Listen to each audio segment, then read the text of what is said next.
បាទសួស្តីអ្នកទាំងអស់គ្នាបាទថ្ងៃនេះយើងមកធ្វើការស្លសម្លសម្លក់បាទជាដំបូងឡើយបាទគឺដាំទឹកឲ្យពុះហើយយើងដាក់គ្រឿងមកបាទមានខ្ជាយមានស្លឹកក្រូចស្លឹកគ្រៃនិងខ្ទឹមសបាទយើងបង់គ្រឿងទៅបាទហើយបន្តមកទៀតគឺយើងធ្វើការជ្រុំប្រហុកចូលបាទយើងជ្រុំប្រហុកចូលទៅតិចច្រើនតាមចំណង់ចំណូលចិត្តរបស់យើងបាទបន្តមកទៀតគឺយើងធ្វើការបង់នៅល្ពៅរបស់យើងចូលបាទបន្ទាប់ពីពុះមួយសបកហើយមើលឃើញថាល្ពៅយើងរឹងទន់ហើយក៏យើងធ្វើការបង់នៅសាច់ត្រីចូលក្នុងសម្លរបស់យើងបាទថ្ងៃនេះខ្ញុំបានត្រីចាបបាទយកមកស្លសម្លក់បាទបន្តមកទៀតគឺយើងធ្វើការបង់គ្រឿងចូលបាទដាក់ទឹកត្រីបន្តិចបាទអំបិលបន្តិចមកស្ករសបន្តិចមកហើយបាទរ៉ូឌីប៊ីចេងមកតាមចំណង់ចំណូលចិត្តរបស់យើងបាទយើងហូបសាបរៀងដាក់រៀងសាបទៅហូបប្រៃដាក់រៀងប្រៃទៅបាទសម្រាប់ខ្ញុំគឺយករសជាតិរៀងល្មមបាទមិនប្រៃពេកបាទក៏មិនសាបពេកដែរបាទបន្តពីទឹកពុះបានមួយសន្ទុះមកបាទសាច់ត្រីយើងក៏រៀងឆ្អិនដែរបន្តមកទៀតគឺយើងធ្វើការរៀបចំបង់នៅបន្លែខៀវបាទបន្លែបៃតងរបស់យើងចូលបាទថ្ងៃនេះគឺខ្ញុំមានតែមួយមុខទេបាទគឺត្រួយផ្ទីបាទអញ្ចឹងបាទយើងធ្វើការបង់ត្រួយផ្ទីចូលបាទសម្រាប់សម្លមួយមុខនេះដែរគឺយើងអាចបង់នៅបន្លែបៃតងបានជាច្រើនបាទប៉ុន្តែដោយសារក្នុងទូ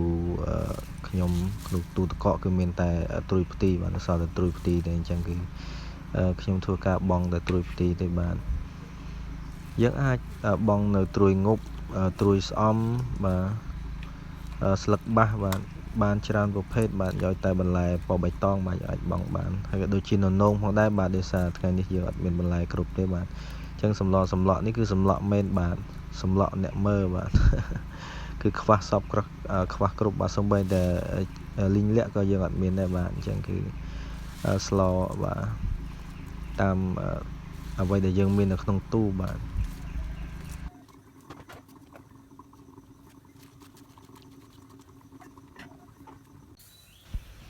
ឥឡូវនេះធ្វើការបើកនៅសម្លរបស់យើងបាទពុះហើយបាទហើយ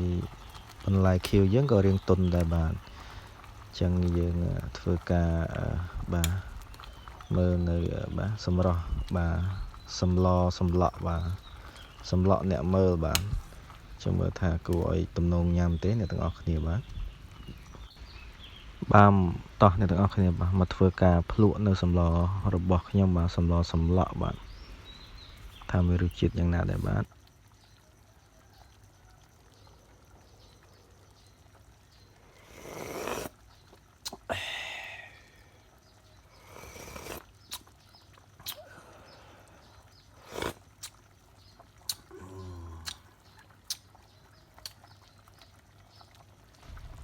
បាទជាចុងក្រោយសូមថ្លែងអំណរគុណដល់អ្នកទាំងអស់គ្នាបាទ